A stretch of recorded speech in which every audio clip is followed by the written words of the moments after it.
Good day, everyone. Today we're gonna take shell. We don't call it shell. We call it what orbiter. But before we go, you need to understand by electronic configuration. Electronic configuration is arrangement of electron into various shell, while electron configuration is arrangement of electron into various orbitals. Now, according to Nebel atomic model, Nebel proposed these to be the structure of an atom, the atomic structure. It proposed this, and from its statements, one of it said that electron revolve in a circular path called orbiter or shell.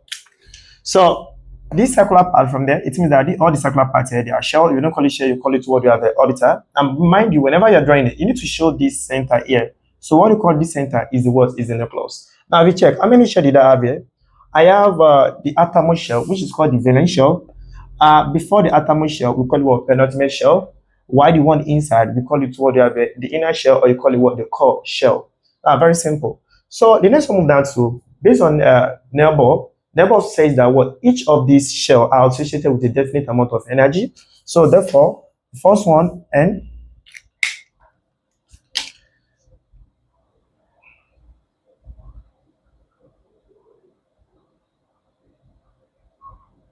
so each of these shells are number 1, 2, 3, proposed by this is also proposed by Nebel.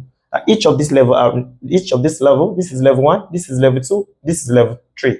Further, you'll see that each of the energy level are associated with a definite amount of energy, which they denote K, L, and and M.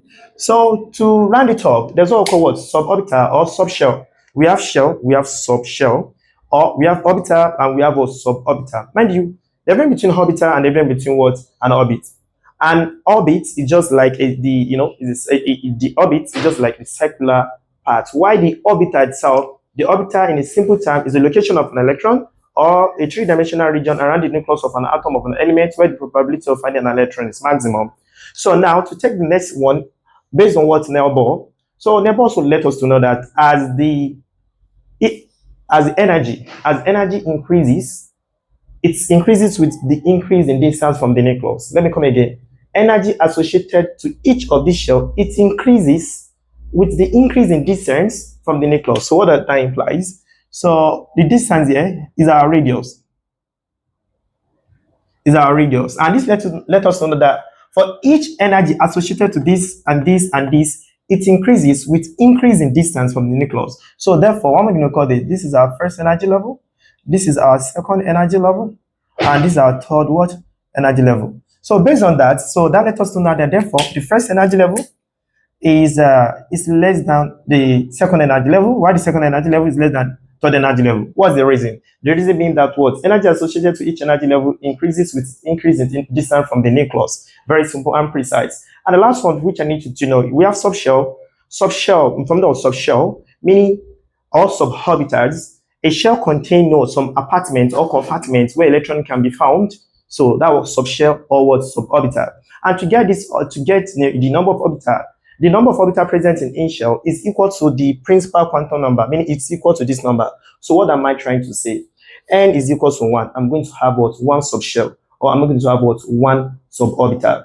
So while N is equal to 2, I'll be having in the second energy level known as L shell, I'll be having how many orbital? 2 orbital. While in the third shell, here I'll be having what's going to be the number of orbital? 3. So the first orbital here is what we have here is S.